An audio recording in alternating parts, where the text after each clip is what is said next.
Es día lunes 7 de diciembre, llega a Televicentro la emisión de El Comercio TV de la mañana.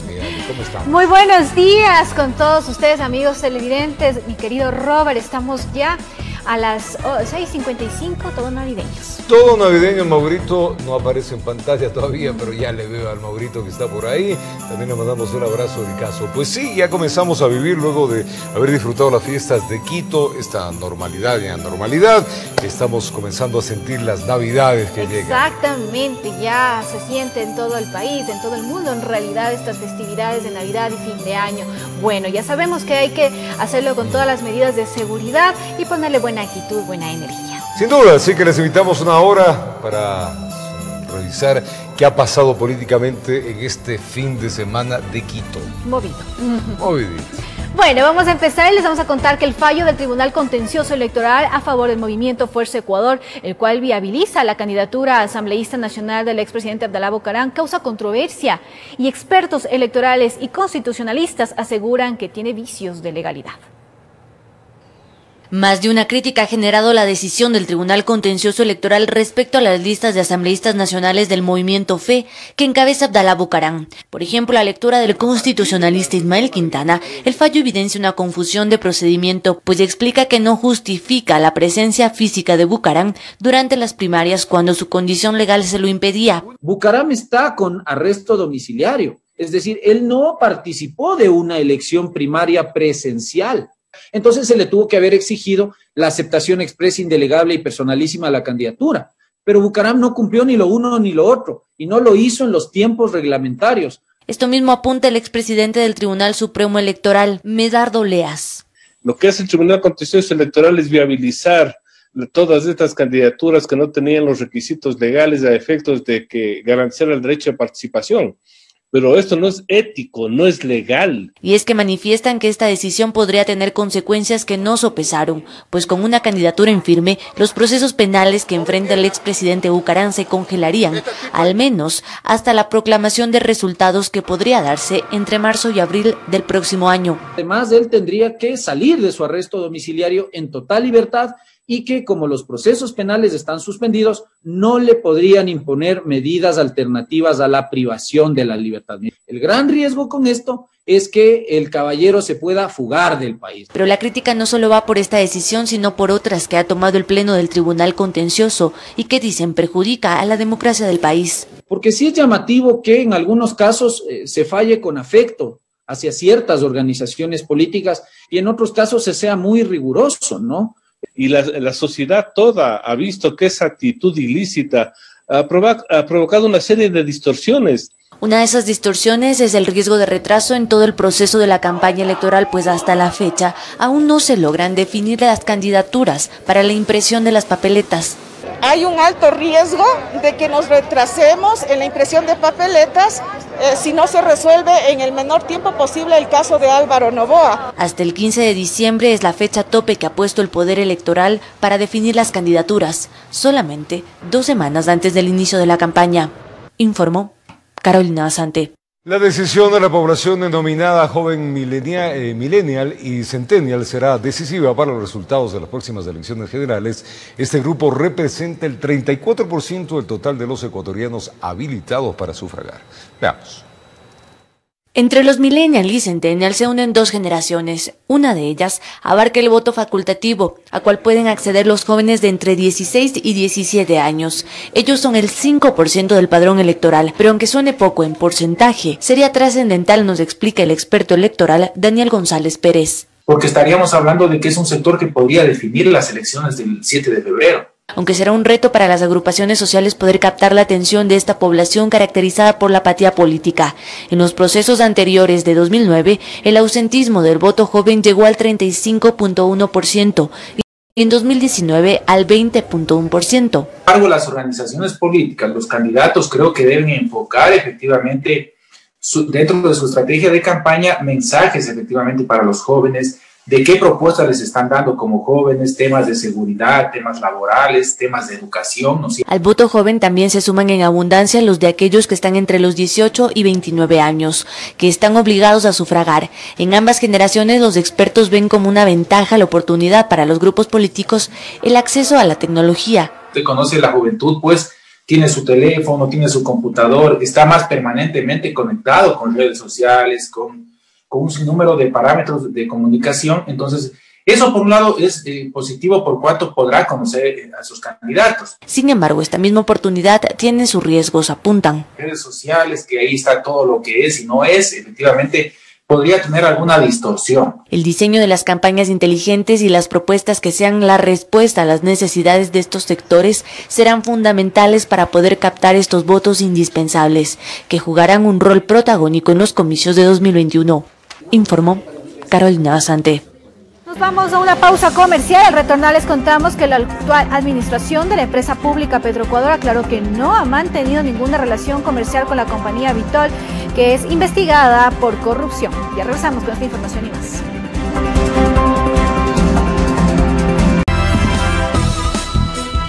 Continuamos con más información. La actual administración de la empresa pública Petroecuador aclaró que no ha mantenido ninguna relación comercial con la compañía Vitol Inc., investigada por la justicia norteamericana por corrupción. Además, Petroecuador decidió excluir a dicha empresa de la lista de proveedores y clientes.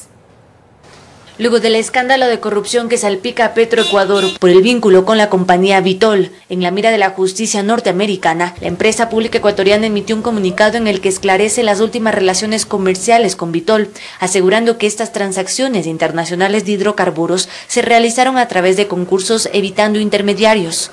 El último contrato que mantuvo Petroecuador con la empresa Vitol, realizado a través de un concurso público, fue de 7 de abril de 2020 para la exportación de 1.138.791,60 barriles de Fuel Oil 6 y finalizó en octubre del presente año, mientras que en la actual administración de la empresa pública no se realizó ningún concurso con esta empresa. Además, por la investigación de corrupción a Vitol, Petroecuador decidió excluir a esta empresa de la lista de proveedores clientes, por lo que esta compañía no será ya invitada y no podrá participar en los concursos que se realicen en la estatal ecuatoriana.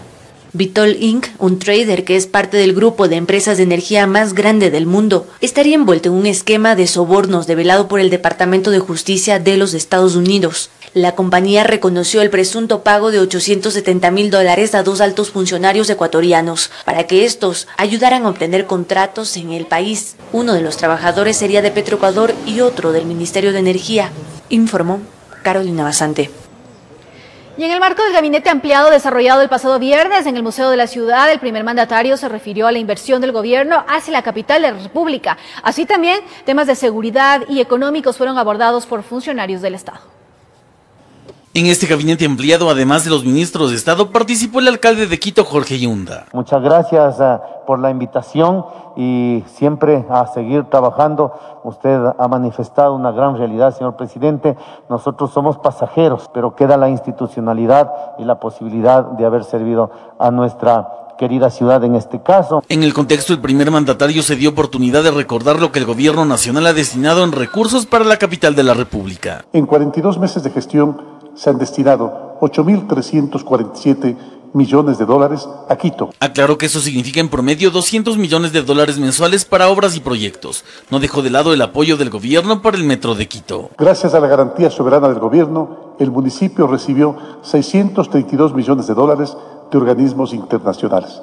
Sin ese apoyo que lo dimos, la continuidad de la obra estaba en riesgo. De otra parte, un tema importante fue el de la seguridad ciudadana. El ministro de Gobierno indicó que 300 policías adicionales ya se encuentran en las calles de Quito. Están ya trabajando ellos, está reforzada el área investigativa y de inteligencia y también está reforzada todo lo que es la policía montada para la ciudad de Quito. Otra arista fue el de la pandemia en el Ecuador. Se aseguró en el gabinete que se mantienen datos alentadores. Revisamos las atenciones de emergencia en el Ecuador y esas atenciones de emergencia nos dan la tranquilidad de que poco a poco vamos mejorando en todo el país, sin excepción de provincia o ciudad alguna. Con esas expectativas, las buenas noticias estuvieron enfocadas en las vacunas contra el COVID-19 para el país. El Ecuador ya tiene un acuerdo con 4 casas internacionales y farmacéuticas para la compra de más de 18 millones de vacunas. Hablando de la situación interna del país, indicó que el empleo y la informalidad se muestran como parte de la problemática de la dinámica económica nacional. La informalidad se disparó, como ustedes conocen, este año, pero poco a poco, por medio de la aplicación de la ley humanitaria, ya hemos logrado salvar más de 70,000 empleos y hemos logrado de crear más de 200 puestos de trabajo. Hablando en el mismo sentido, se dijo que la situación de decrecimiento económico es mejor a la que se tenía pensado. Informó Javier Rosero. Vamos a una pausa. Al retornar les contamos que 6 muertos y 7 heridos deja un amotinamiento en la cárcel de Esmeraldas. Ya regresamos con esta información y más.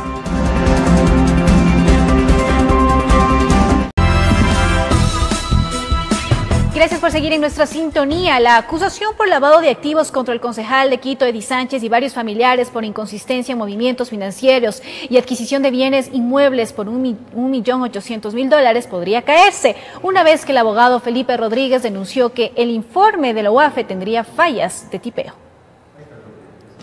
Con novedades se presentó el 5º día de audiencia de juzgamiento por el delito de lavado de activos contra el concejal de Quito, Eddie Sánchez, su esposa, sus 3 hijos y su suegra. Felipe Rodríguez, abogado de Sánchez, revela supuestas irregularidades registradas este viernes. La persona que hizo el reporte de la UAFE que dio inicio a todo este caso se retractó. Estableció que toda la información que puso la familia Sánchez se debe a errores de tipeo.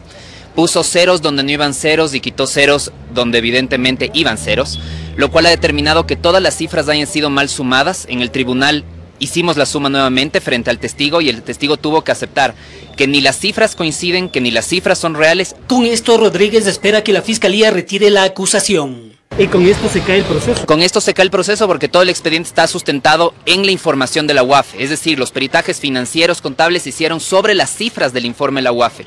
Pero hoy el encargado de la UAFE nos ha dicho específicamente que esas cifras no son reales. Desde hace 2 años el concejal y su familia portan el grillete electrónico, supuesto error, por el cual a futuro no descartan seguir acciones legales contra el funcionario de la Unidad de Análisis Financiero y Económico UAFE. Falsa incriminación por lavado de activos y fraude procesal. Con una pena de 5 años de privación de libertad. Se conoció que hasta el momento la Fiscalía ha prescindido del 90% de la prueba. La audiencia se reinstalará el próximo miércoles. Informó Héctor Romero.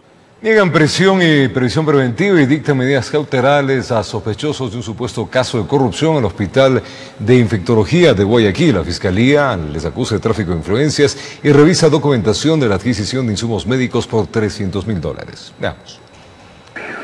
La solicitud de la Fiscalía fue que las 4 personas que fueron detenidas en un operativo por supuesto caso de peculado dentro del Hospital de Infectología Daniel Rodríguez Maridueña, en Guayaquil, queden con prisión preventiva, pero ese no fue aceptado.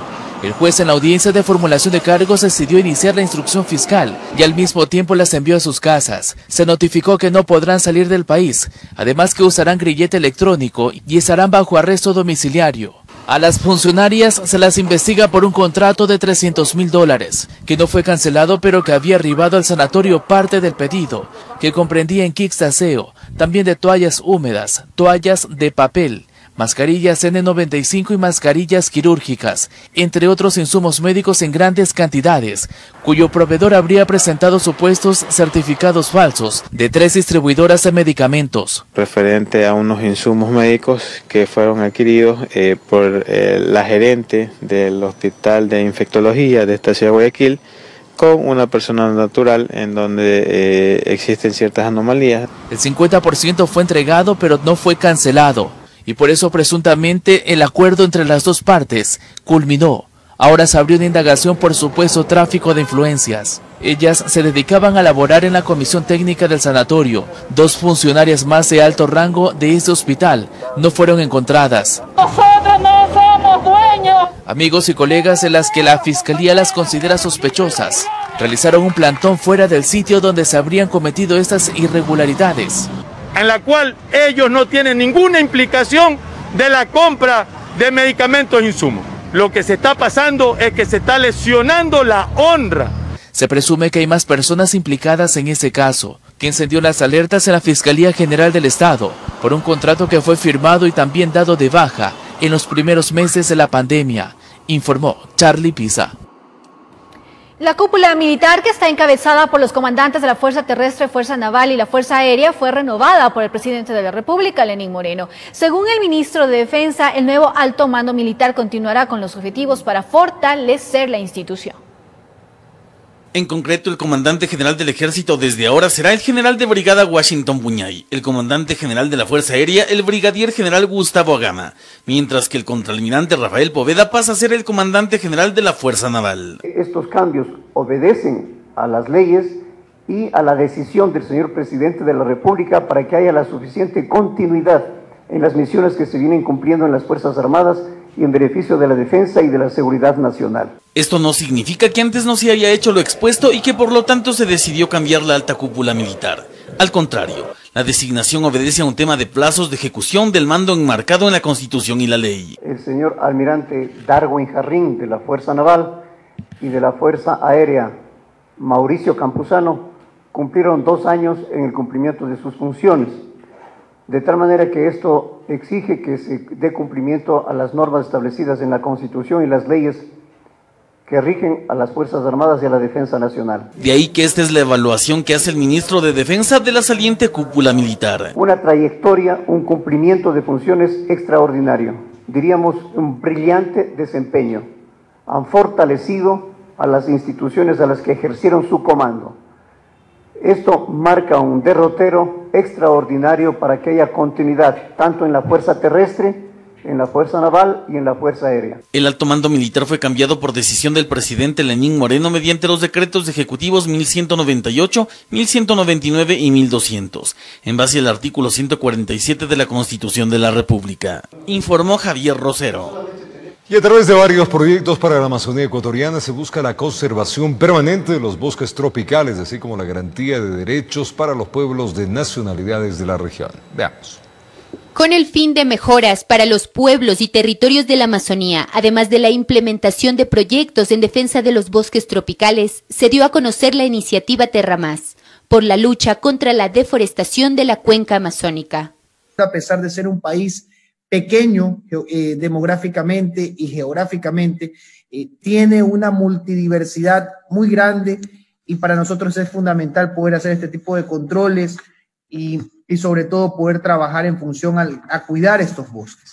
Este proyecto se realizará con la cooperación internacional de la Agencia de Desarrollo Francesa AFD, además del Ministerio de Europa y Asuntos Exteriores de Francia. Hay un vínculo muy importante con el compromiso de Francia hacia la protección de los bosques tropicales. La implementación del proyecto será financiado por la AFD con un aporte de 9.5 millones de euros, que buscan afrontar algunos desafíos.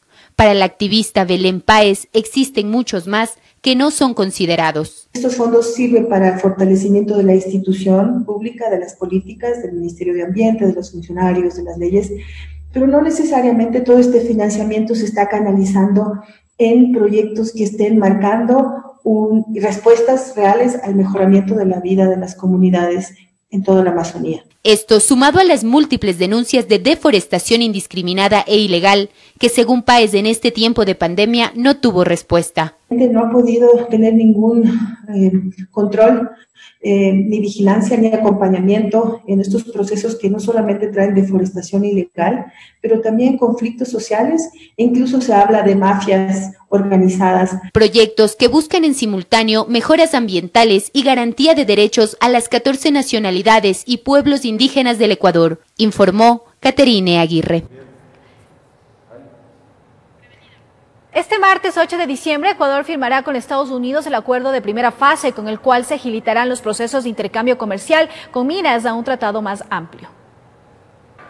En el Palacio de Carondelet se llevará a cabo la firma del acuerdo de primera fase entre Ecuador y Estados Unidos. Por el país, suscribirá el ministro de Comercio Exterior Iván Montaneda y el gobierno norteamericano estará representado por Robert Lighthizer, quien arribó el pasado 4 de diciembre a Ecuador junto a una comitiva que se reunió con el presidente Moreno. Ecuador se encuentra encaminado, el Ecuador está considerado como un país que tiene la capacidad para atender este tipo de desafíos. Este acuerdo recoge en 4 capítulos definidos aspectos de fácil implementación sin abordar temas sensibles, como acceso a mercados y productos agrícolas.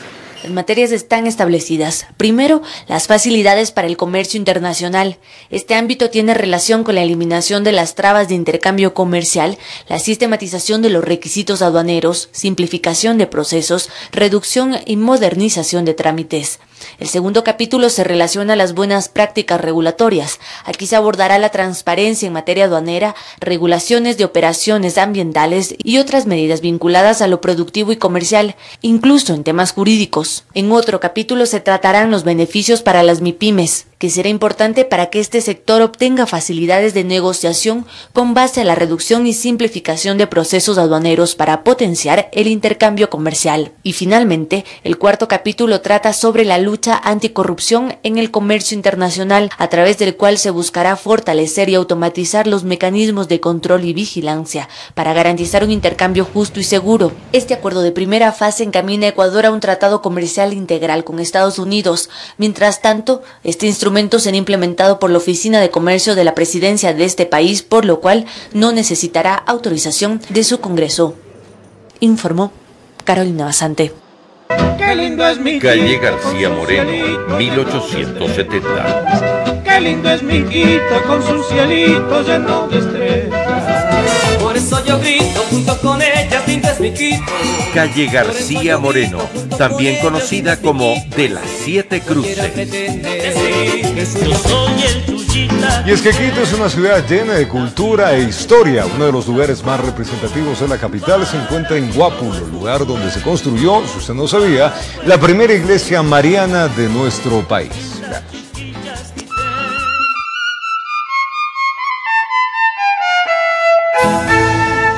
Un hermoso monasterio de construcción colonial lo encontramos ubicado en medio de una pequeña montaña de forma de papa, de donde proviene su nombre Guápulo, y desde donde se ve gran parte de la ciudad de Quito. Guápulo viene de un idioma chipcha, que significa papa grande o sobre la papa. Para llegar a este hermoso sector de la capital debemos atravesar el Camino de los Conquistadores, llamado así porque esta estrecha vía empedrada fue utilizada por Francisco de Orellana en 1542 como ruta que posteriormente le llevó a descubrir el río Amazonas. Sus paisajes, caminos, casitas y ambiente del sector nos trasladan a otra época. Cuenta la historia que el emperador Carlos V envió desde España la primera Virgen de Guadalupe que llegó a nuestro país. Es por esta razón que la iglesia de Guápulo es conocida como el primer santuario mariano del Ecuador.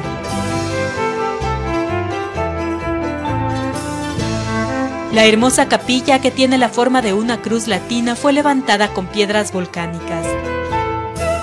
En su santuario se colocó la imagen de una virgen idéntica a la que podemos encontrar en el Quincha y el Cisne, y que fueron talladas por Diego de Robles en 1584. Sin embargo, en 1597, un incendio destruyó el 90% del altar mayor, perdiéndose las imágenes y obras de arte que se encontraban en el lugar. La iglesia fue reconstruida con ayuda de varios artistas de la época, entre ellos el famoso ecuatoriano Miguel de Santiago. A él le contaron cómo era realizado el milagro, cómo fue o cómo era en ese entonces el altar mayor.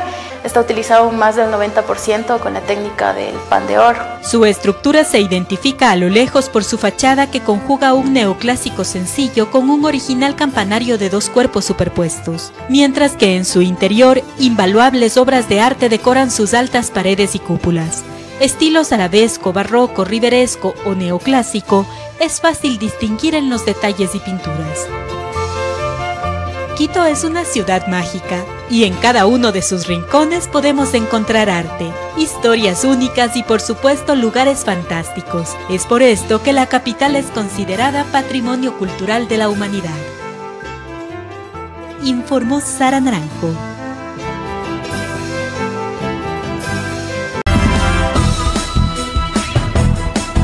Amotinamiento en la cárcel de varones de Esmeraldas deja al menos 6 personas fallecidas, 7 heridos de arma blanca. Este hecho ocurrió por la disputa del control de territorio entre 2 bandas. Veamos. ¡Ayúdenos, señora policía! Humo y personas sobre el techo se observaba desde las afueras de la cárcel de varones de Esmeraldas. El hecho se suscitó justo en el horario de visitas, por lo que familiares de los reos entraron en desesperación. están escapando de lo que le están haciendo adentro. O sea, nosotros con toda esta situación no sabemos si que serán nuestros familiares que se van a ir fuera de aquí, de nuestro entorno, o es que están muertos, no sabemos nada. Las autoridades informaron que en el interior del centro de rehabilitación se registró un enfrentamiento entre dos bandas denominadas Tijeros y los Gángsters. La riña escaló los niveles de violencia de tal manera que terminó incluso con la incineración de cuerpos. La disputa habría sido por territorio. Son 6 muertos los que han habido en este enfrentamiento. Uno que está gravemente herido, que posiblemente se lo llevan a la ciudad capital para ser operado del ojo. Las imágenes que circularon en redes sociales son escalofriantes. Familias a gritos denunciaron la falta de control en estos sitios. Es que las autoridades entran las armas allá porque a nosotros lo revisan todo. Mire, yo he venido y lo revisan, lo hacen sentar en una poma. Si tenemos toalla sanitaria lo sacan, que lo revisan la boca, todo, el pelo, todo. Y hay machetes de tremendo tamaño, pistola, revólver, cuchillo y cómo están todas esas armas allá adentro. Debemos darnos cuenta que lo que ha acontecido ha sido con armas de fuego y armas blancas también, que esto debería de dar una pauta de decir de que no hay un control. Los sucesos ocurrieron en los pabellones de mediana y máxima seguridad. En medio del caos, 6 presos intentaron fugarse, pero la policía los detuvo a tiempo. Hemos activado algunas acciones con Policía Nacional a fin de que sean trasladados en un número de 20 personas a otro CDS para que precautelar la vida de ellos y mantener un poco el control del CDS. Ante esto, las autoridades se reunieron de emergencia en la Mesa Técnica de Seguridad de Esmeraldas, mientras que la Armada tomó el control de la cárcel. Están escapando de lo que le están haciendo adentro. Informó Valeria Navarro. Y la Gobernación del Guayas, junto a la Policía Nacional, Fuerzas Armadas y CTE, realizaron operativos de control nocturnos en el cantón Durán, en la provincia del Guayas. Los agentes retuvieron motocicletas cuyos propietarios no portaban la respectiva documentación. Uno de los múltiples despliegues policiales que se realizan en las horas nocturnas en distintos puntos del cantón Durán, esta vez en el ingreso a la Ciudadela El Recreo. Aquí ejecutaron el operativo y al mando estuvo el gobernador de Guayas. Nosotros tenemos distintos operativos desplegados al nivel de la provincia del Guayas, son más de 24. Estos operativos CAMEX están conformados por las Fuerzas Armadas, la Policía Nacional y la Autoridad de Tránsito, cada uno en el rol de sus competencias. Agentes de la Policía Nacional de Servicio Urbano, también de la Policía Judicial y de la Comisión de Tránsito del Ecuador se encargaron de verificar los documentos de los ciudadanos, también de automóviles y motocicletas. Algunas fueron retenidas. 11 motos están retenidas por personas que están manejando sin haber obtenido su licencia de conducir y 4 motos por no tener la matrícula correspondiente y no tener la documentación necesaria al momento de hacer los registros. Con eso esperan ver en los próximos días la disminución de los hechos violentos en ese cantón, donde la disputa por territorio de expendio de droga y los asesinatos, sin dejar de lado los robos, tuvieron un repunte hace pocas semanas. Hemos tratado de garantizar incluso la seguridad a bordo de los buses. Esto es principalmente evitar que los buses sean objeto de asalto en su recorrido. Así las autoridades trabajan contra los microtraficantes y ladrones. Los operativos los continuarán ejecutando en distintos puntos y de forma simultánea, informó Charlie Pisa. Sujetos dedicados al robo y asesinatos y expendio de droga fueron detenidos en diferentes operativos ejecutados por la Policía Nacional, esto en la isla Trinitaria, en el sur de Guayaquil. En uno de los allanamientos, los agentes encontraron una subametralladora, entre otras cosas. Veamos. En la isla Trinitaria le seguían la pista a alias Radito, en la cooperativa Dignidad de los Pobres. Lo encontraron cuando estaba supuestamente con su pareja y le decomisaron todo lo que observan en esa mesa. 2 bloques de cocaína, más droga en fundas y sobres, 2 revólveres, una pistola Taurus y una subametralladora con silenciador. Todas las armas cargadas y además cientos de dólares en monedas. Pondremos todos estos indicios a órdenes de las autoridades competentes, quienes enviarán a que se realicen las pericias necesarias con el objetivo de que se llegue a una determinación específica de que si esas armas han sido utilizadas en otros hechos delictivos. Según la Policía Nacional, se ha estado trabajando con otras unidades y se trata de parte de una peligrosa agrupación delictiva que se dedica también a expender sustancias estupefacientes y a cometer asesinatos en aquel sector del sur de Guayaquil. Nosotros presumimos que esta sustancia sujeta a fiscalización es embalada o empaquetada en envases mucho menores para poder ser distribuidas. Asimismo, más adelante, pero en la cooperativa Independencia 2, agentes policiales interceptaron esta tricimoto con 4 ocupantes. Ellos portaban en ese vehículo liviano una mochila en la que escondían un revólver calibre 38. Los detenidos están entre los 12 y 22 años. Unos fueron identificados por un ciudadano que le robaron el teléfono celular este viernes.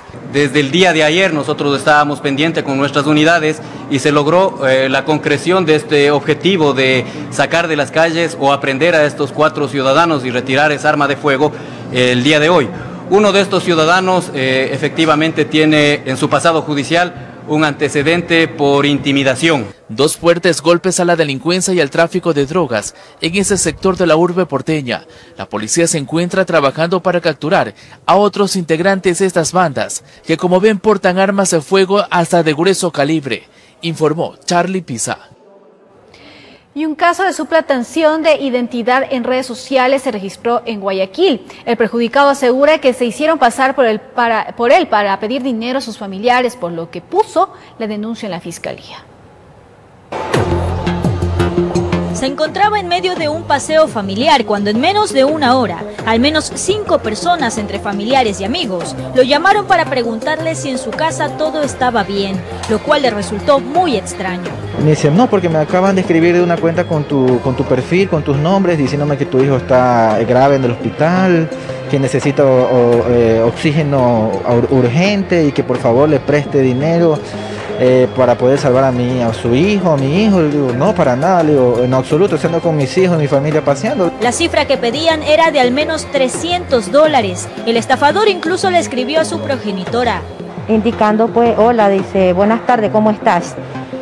Y yo me asombro porque ¿cómo iba a ser mi hijo si andaba conmigo en ese momento? Se percataron de que era un caso de suplantación de identidad, por lo que contactaron al resto de familiares para advertirles esta situación. El mismo aviso lo hizo desde su cuenta de Facebook. Me acerqué a la Fiscalía de la Aurora, supieron indicar que como no había delito, no podían recibirme la denuncia. El afectado se vio en la necesidad de movilizarse hasta la Fiscalía del Cuartel Modelo en la ciudad de Guayaquil, y allí sí le aceptaron la denuncia, y es que asegura que lo hace para evitar verse involucrado en algún delito.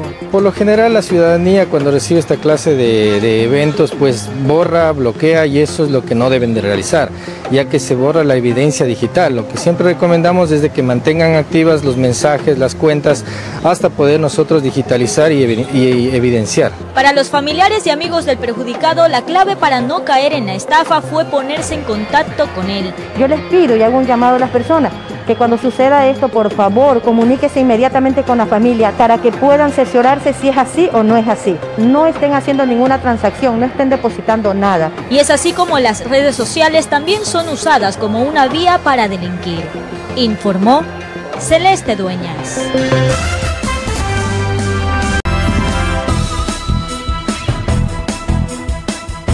Seguimos con más información. La Casa del Toro y la Casa de Benalcázar son 2 edificaciones patrimoniales ubicadas en el centro histórico que nos invitan a volver en el tiempo de la época de la conquista y del periodo colonial.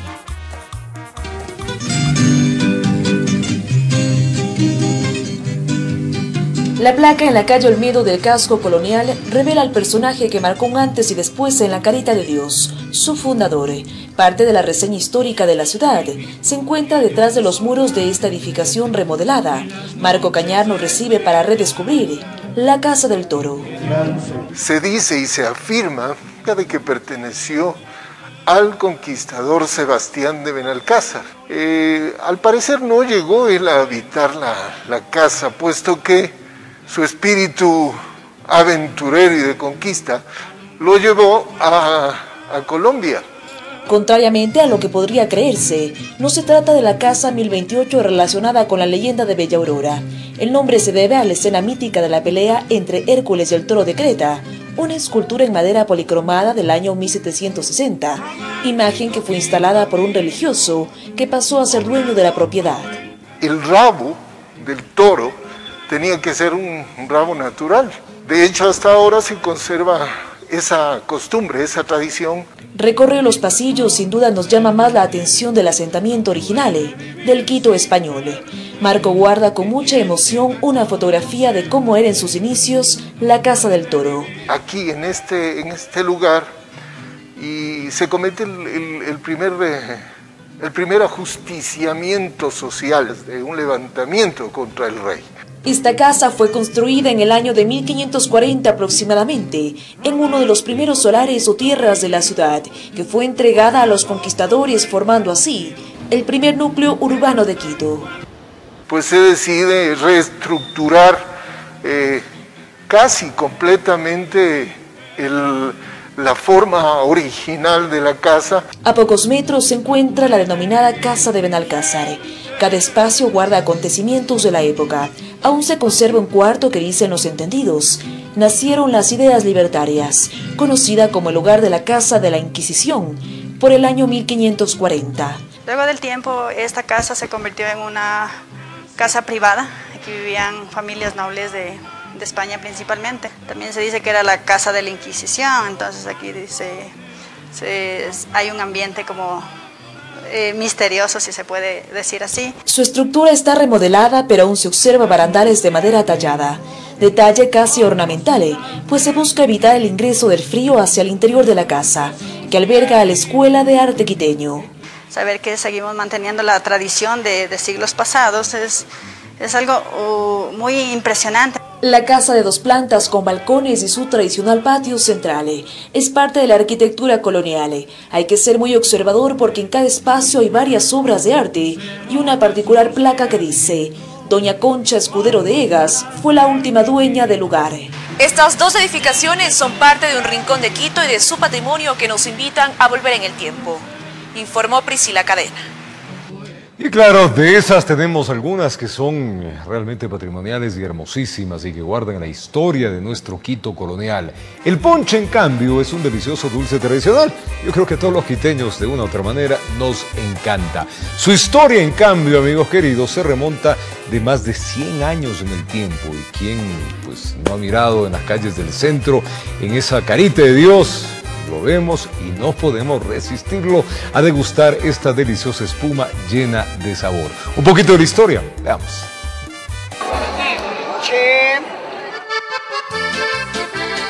Un oficio tradicional de Quito que se resiste a desaparecer es el del ponchero.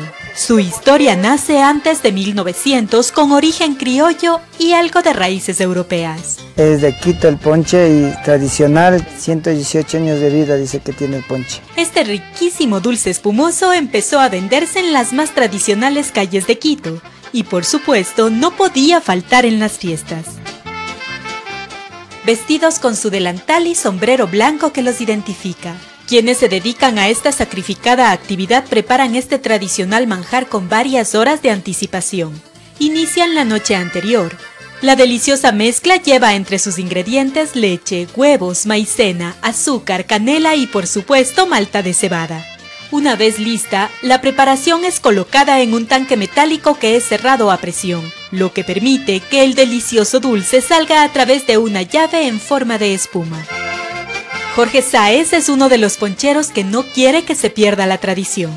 Aprendió a preparar ponche desde los 7 años y ya lleva más de 30 recorriendo los rincones de la capital para deleitar con este exquisito sabor a propios y extraños. Es nutritivo y todo es bajo estándar. Actualmente existen 22 poncheros a quienes especialmente en los fines de semana los puede encontrar recorriendo las angostas calles del centro histórico, las plazas y parques, y sacando más de una sonrisa a quienes lo compran y disfrutan de este singular e inigualable sabor. Está bien, sí, está delicioso. ¿Para repetirse otra vez? Sí, capaz de repetir otra vez. De toda la vida hemos comprado, desde niños con mis papás. Está bueno que no se pierda la tradición. Y como decimos los quiteños, si sale a dar una vueltita por la carita de Dios, llevará sueltitos, para que no se pierda del exquisito ponche y su tradición. Informó Sara Naranjo. dentro de las joyas arquitectónicas que alberga el centro histórico están los claustros, y estos a su vez guardan invaluables obras pictóricas y esculturas. ¿Sabe usted cuántos monasterios tiene Quito? Le invitamos a un recorrido por alguno de ellos.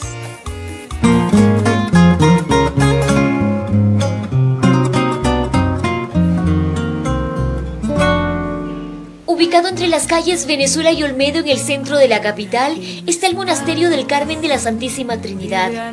Sus custodias, las monjas carmelitas, nos abren sus puertas para mostrarnos parte de los tesoros de Quito. Para ellas, el más importante, la iglesia, en el cual, además de pinturas y esculturas, está el altar mayor, donde destaca la Virgen del Carmen. Fue hecha por el artista Bernardo de Legarda. Entonces la iglesia se inauguró más o menos en 1745. Aunque hay varios espacios que han sido intervenidos para restauraciones y reemplazar pisos, puertas y una que otra adecuación, hay otros que son originales de su fundación, como estas estructuras llamadas los atrios de Pilato, por donde cada día pasan desde la iglesia y el patio central al claustro, en donde se encuentran sus celdas. En este espacio pues está como sosteniendo una parte del convento, es lo más original. En la mayoría de sus espacios reposan importantes obras que hacen alusión a la vida de Jesús junto a José y María desde su nacimiento. Poseen uno de los belenes más grandes y antiguos, exactamente más de 2 siglos, compuesto por decenas de figuras de barro, en el cual particularmente se reflejan las clases sociales y oficios del Quito colonial. La Madre Raquel de Santa Teresita detalla que actualmente en total son 10 las religiosas encargadas de cuidar y preservar este patrimonio, y lo hacen con amor y mucha felicidad. Felicísima. Gracias a Dios siempre he sido muy feliz. A unas cuantas cuadras de este convento está el monasterio de Santa Clara, entre las calles Cuenca y Rocafuerte. La vicaria Yolanda Cobos nos recibe. Al preguntarle qué es lo más valioso que su casa guarda, nos responde: guardamos el amor de Dios. Y sí, más allá de la particular arquitectura de su iglesia, los dobles arcos que rodean al patio central, en donde se encuentra una de las piletas más antiguas, o sus más de 60 obras pictóricas y esculturas de grandes artistas de la colonia, para las hermanas Claritas, el amor y el llamado de Dios es lo más importante e invaluable que poseen. Así como usted se ha enamorado, así un atractivo irresistible, que cuando ya uno está tocado de eso, nadie le detiene.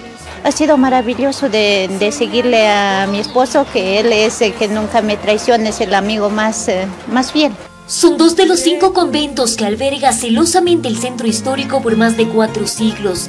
El primero, el Monasterio de la Inmaculada Concepción, se fundó en 1577, seguido por el de Santa Catalina, Santa Clara, Carmen Alto y Bajo y el Monasterio de las Agustinas. Son arquitecturas coloniales de inicio del 16, del 17, son verdaderas joyas en las cuales se desarrollaron los mejores maestros tanto de pintura, escultura, Bernardo de Legarda, Miguel de Santiago.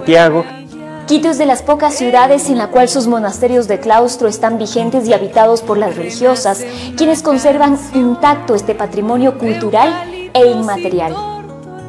Ya que en otros países no podemos ya encontrar lo mismo, los monasterios se han convertido en hoteles, en museos. En los últimos años, la mayoría de estas instituciones religiosas han abierto sus puertas para que los quiteños y el mundo puedan admirar esta riqueza artística, histórica y arquitectónica.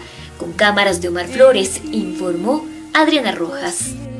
Y así como nos quedamos realmente fascinados con los claustros y lo que se guarda dentro, en nuestra ciudad, en Quito, hay una edificación considerada como una joya arquitectónica que data desde 1904, y esto ha engalanado el norte de nuestra ciudad. Las características o color rosado llama la atención de sus visitantes por mantener intacta la historia de una de las familias. Hablamos de la familia Gijón y Camaño. Veamos. Desde finales del siglo XIX se edificó uno de los palacios más llamativos de la ciudad de Quito. Era la casa de la familia Gijón Larrea, propiedad que fue concebida originalmente como una quinta de descanso a las afueras de la capital, ya que para ese entonces la urbe quiteña tan solo se extendía al norte hasta el Parque Elegido.